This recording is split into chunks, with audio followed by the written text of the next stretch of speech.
exactly asking us to take all that literally, but this is his way of doing things. Then also he describes the behavior of the high form of man, and he says, "The man of character lives at home without exercising his mind and performs actions without worry. The notions of right and wrong and the praise and blame of others do not disturb him. When within the four seas all people can enjoy themselves, that is happiness for him.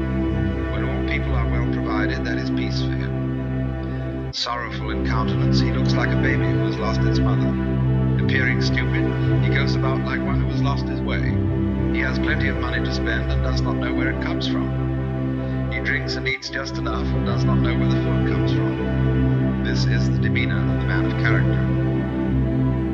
Then by contrast, the hypocrites are those people who regard as good whatever the world acclaims as good, and regard as right whatever the world acclaims as right.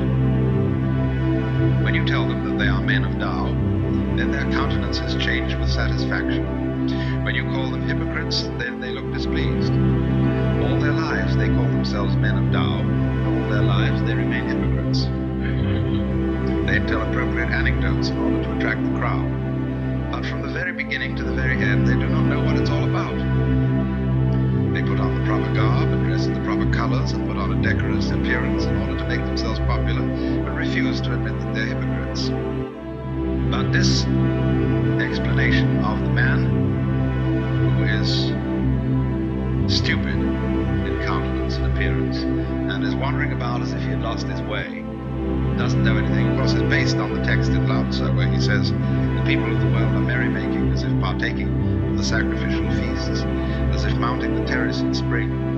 I alone am mild, like one unemployed, like a newborn babe that cannot yet smile, unattached like one without hope. The people of the world have enough and to spare, but I am like one left out. My heart must be that of a fool, being muddled, nebulous. The vulgar are knowing, luminous, I alone am dull, confused. The vulgar are clever, self-assured, I alone am impressed. Patient as the sea, adrift, seemingly aimless. The people of the world all have a purpose. I alone appear stubborn and uncouth. I alone differ from the other people, who value drawing sustenance from the mother, capital M, that's Mother Nature." So,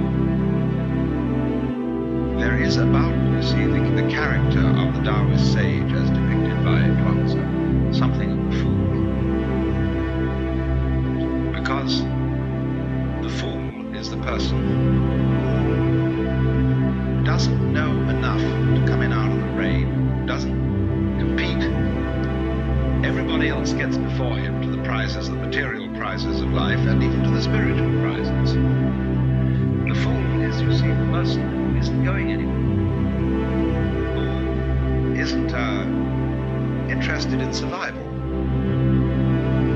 He remains the most wonderfully friendly, swinging kind of a cat, but he has no ambition. He doesn't fight for himself, and nobody can ever get him to. So the fool has always been used as a kind of analog of the sage. There's a Hindu verse which says, "Sometimes naked, sometimes mad. Now as a scholar, now as a fool. Thus they appear on earth, the free men." And if you read the biographies of the early life of Sri Ramakrishna or Sri Ramana Maharshi,